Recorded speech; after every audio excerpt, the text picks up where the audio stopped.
you mentioned at the beginning how more and more people are like kind of desperate to get these jobs.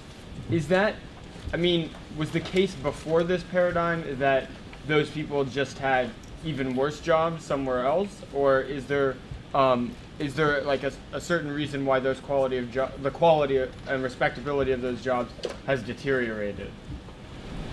Well, I wasn't trying to say that the overall quality of jobs has deteriorated. What I was trying to refer to was the extent to which more and more people are thrown into these informal labor markets, and with less and less guarantees of a decent employment and so on. And as you can see from some of the work here, the extreme disparities in the wealth of the people who control the labor conditions and the people who are working in those labor conditions. That extremity, I think, probably you could say has increased. That's the kind of thing I was referring to. I wouldn't try to compare these labor conditions to others, but we could do that if you wanted to. That would be an addition. I mean, I think you could tell from Waleed's presentation that it's not like the Emirates is hurting for money. It's not like they're. It would be impossible for them to change the standards. You know? It's not like it would be a real hardship for you know, a minimum wage, for example, to be imposed in the Emirates, especially on government-controlled projects. I mean, in terms of the prevalence of precarious labor, I think academics could maybe sympathize with how much precarious labor has increased all across the world, and artists certainly can as well. I just had a general question as to when you announced the boycott, and you're saying that maybe the terms are changing a little bit, perhaps, in terms of the discourse. I was wondering if you could tell us more about what's happening now. What's the Guggenheim? What's their kind of shtick been in response to this boycott? What's happening? I guess back in Abu Dhabi, in terms, you know, like, what's the situation, right? Like, how is this being kind of spun or dealt with, or how, you know, and what do you hope? Do you see some kind of progress or movement or something? I mean, I think we've been seeing progress throughout, and I think it's important to acknowledge those moments where there is real progress, and it's important to stay critical towards what is still lacking, and to, regardless of how much we're told that we're kind of nitpicking or not being reasonable or sort of in La La Land or whatever, it's important to kind of stay with the demands and acknowledge the positives. The way in which since my sort of closer involvement, the way in which I've experienced it is that the dialogue is always open with the Guggenheim. It is a dialogue. As Mariam said, it's not just a boycott, it is actually, and in fact, a negotiation. I mean, right now, I think it's in a bit of a state of limbo. So the report has come out. We had our response to the report. We urged the Guggenheim to officially respond to the report. They haven't done so.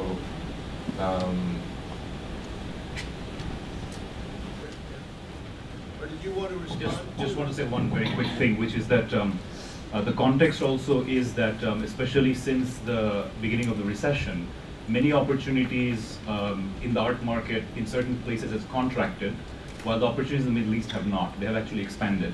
Those who teach at NYU know that NYU Abu Dhabi is a huge expansion opportunity for employment and participation. The same goes for the new museums being built. It's a tremendous opportunity for artists. And so I always contrast with the Guggenheim's campaign for Ai Weiwei, which they led the campaign to have Ai Weiwei released. They were the lead organization, and they were successful. So there are certain forms of human rights activism that's very important, but also doesn't come at a personal cost. And I think this particular Saadiyat situation is one where there is a tremendous cost to artists, curators, everybody, and that is one of the contexts in which the pushback will be, because people are thinking of this huge, expansive opportunity at a time when opportunities at home are shrinking, and that's refracting the human rights discourse as well. We've also asked them to replicate what they did with Ai Weiwei, with the labor rights issue, that if they're so willing to take the forefront with Ai Weiwei, then why not here? attorney in the back here. You can fight it after yourself. I think Mariam said that it's not that it's not able to make the changes, that they are able to, but they're not able to change. What is the benefit of the changes?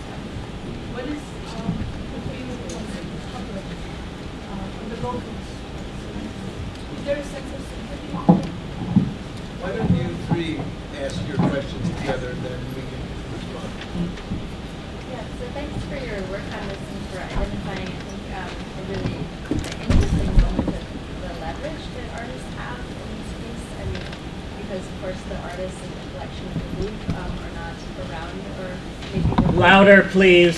Sorry, village to begin with, so that the artists in the Louvre can't have the same kind of access to this situation, but also the time scale of the labor issue with the construction of the buildings is limited, as Waleed Radhan had mentioned, in terms of that it could be delayed, and then at that certain point it's no longer a relevant issue. And yet the issues of labor with artists and educators and others being involved in these institutions is a much longer term issue of disparity. So I was wondering if the working group has given thought to how to continue the campaign beyond the initial period of construction and with the migrant laborers in this situation, if there's visions for continuing it in the future. I have kind of a general question. From what I understand, it's mostly foreign architects and companies that are coming into the work. And my question is, if it was more of the locals and nationals that were kind of working, would you say it would have a different impact on the issue? Okay, I can speak about the first one a little bit. So one of the arguments that the government makes about this is that there's a complex set of issues having to do with the dynamics between the government, its contractors, and their subcontractors, which is to some extent true. That's true in any situation where there are contractors, subcontractors, subcontractors, and the dynamic also between contractors and their recruiters in the countries from which laborers are recruited. However, there are ways in which those dynamics could be simplified by having regulations be put in place, for example, about how much subcontracting could be done, how much subcontractors need to be responsible to their contractors, how much contractors need to regulate their subcontractors, how much contractors need to regulate their recruiters, so on and so forth. Those relationships could be regulated themselves. That's one way in which these things can be worked around. But the other aspect of this is that one thing we should note is that the EPP, the Code of Conduct that Haig mentioned, if it were made into an actual enforceable law, would actually be quite progressive. It's just that it isn't an actual enforceable law, and it is not actually really enforced. So one of the things that one of our demands would be actually to have the EPP codified and enforced, and that would actually be a very good thing. So the government itself has laid out a set of relatively fair labor standards. It's just not codifying and enforcing them. Just want to add to that the one thing that is not in EPP, which is in the Dhaka principles, is the right to unionize and the right to leave your job. And those have been two big things that we brought up. It was in our last public statement. There was a sort of brick wall of, no, you can't even bring this issue up from the other side. And that's a crucial thing, because workers can't organize and can't leave their jobs. And that's also why the stories don't get out. There was this case with the Burj Khalifa where a strike was organized, and the government's response, or the company's response, was to deport, I think, 30 Bangladeshi workers identified as the national group that had organized the strike. And that sends a chilling message to workers' right to organize within that. And it's not in the law at all, and nor in the EPP.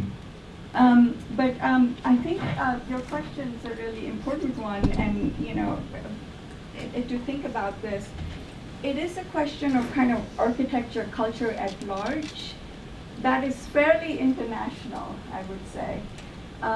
So You know, I think it's a really good question in many ways, because of course the question could also be asked, why are all these Western architects building in the Middle East? And you know, that's a kind of a complicated question, has to do with the contemporary forms of globalization that were mentioned earlier.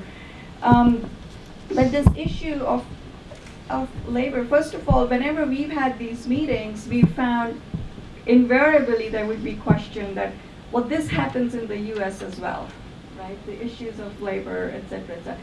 But there is a huge disparity between what happens here and also the fact that there are actually mechanisms like unionization, et cetera, in place, as just mentioned. So I think for us, it's, you know, that's why I really think this is a question that needs to be addressed at the culture level, the culture of architecture. How is it taught? How is it practiced? Et cetera, et cetera. And just in this forum, I would say that I can speak to a little bit in situation in India where, you know, I do know architects whose work I really do admire, and they do wonderful work. But this question of labor is something that they don't think it's in their purview to start addressing. And just culture, you know, their lectures, for me, the kind of a trigger point of sort of getting involved with this issue was at a lecture at an architectural league, a really good architect who I know, a colleague, etc., whose work I really admire, ended a lecture with a video of a construction worker, a woman in this case, you know, carrying a pile of bricks on her head, and kind of sort of celebrating the sort of manual labor and kind of handcraft version of it. And just to see a kind of room full of architects who did not have kind of an issue with that kind of a video, for me personally was a trigger to get involved in this issue. This problem doesn't go away with the finishing of these buildings. NYU is going to be in Abu Dhabi, as far as we know, for the foreseeable future. We are invested in Abu Dhabi, and we will continue to be part of this conversation with the organizations there, and various people have different attitudes toward how you engage the politics of this operation, but it's not going to go away. So the continuation is definitely happening. So I don't think there's any question about that. So let's David, and then do around that little area over there to sort of work it out. Just a quick question. I know it's very different, but is Gulf Labor or any other NGOs engaged in conditions of exploited labor in other sectors in the Gulf, like domestic labor and so on? Just curious about the status of that. Another? Yeah, my question was on the similar line. I know that, you know, there are female workers out there, and they do a lot of shadow work and complementary work, and the nature of their work is different. So especially domestic female workers, and which comes with, you know, maybe they're working on some architect's house or something like that. So do you folks do a campaign around them, and can you shed a light on their problems? Because the nature of their problems, I feel like, is different. And it is a civilizing mission to fill a void. I mean, this is language that, you know, dates back 100+ years. It's very colonial. I wondered if that can factor into the strength of your argument.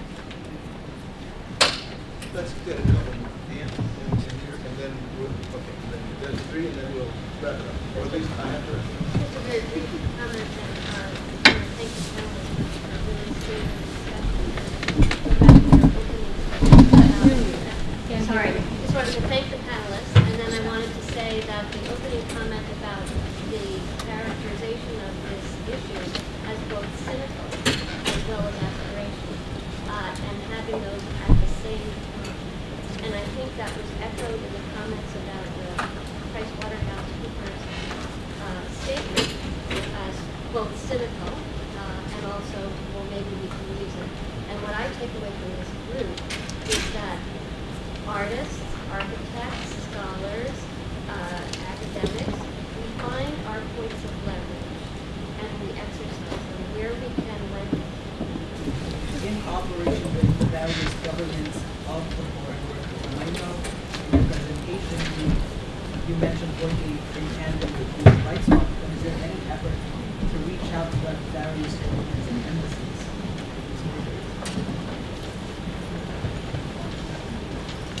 Naeem, yeah.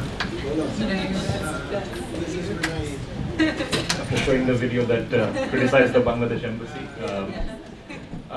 we've worked with human rights groups so far, not with governments, which is purely, I think, a tactical issue of who's been willing to meet with us and who has, let's say, a central representative body that we can actually reach out to. So the Dhaka Principles, which was mentioned, is by Institute for Human Rights and Business, which is an organization in London, which actually works with between business, not workers groups, but recruiting agencies and governments. So we've interacted and worked with them, but we haven't reached out individually to the government, which is really a tactical issue, and as Waleed said, a question of resources. You know, where we have leverage and which meeting could we ask for and actually have people listen to us.